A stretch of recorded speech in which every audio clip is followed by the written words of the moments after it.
Hey guys, may dumating tayong package. Ito, mas maganda ito. So papalitan natin ito, yung ating side panniers. Ito okay pa to, pero yung problema kasi dito sa kabila, ayan o, narat-rat na, nawala na yung design nya. Ayan, tsaka pinapasok na ng tubig dito yung part na yan.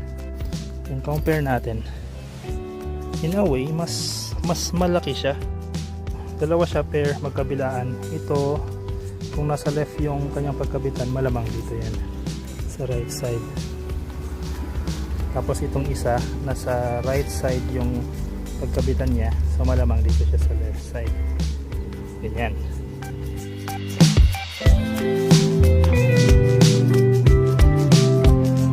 Yung paglagay nito, parehas lang siya dun sa dati.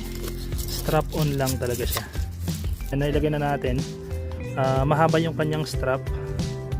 Yan, so ikat na lang natin to. Yan. So lang dito. Okay guys, yan, nailagay na natin. Mas nagmukhang futuristic yung itsura niya, yung design niya dito sa ating motorcycle. Yan yung itsura niya dito sa kabila. I think yung maintenance nito, make sure na hindi siya laging nababasa para hindi maratrat ito. Ay, close up review natin ito. Meron siyang rubber design. Rubber to na glossy. Ganun din dito at saka dito. Tapos buksan natin. Ito yung itsura niya.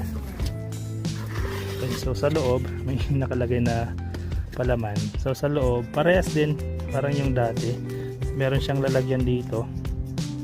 Tapos dito yung malaking compartment. Tapos meron ulit dito.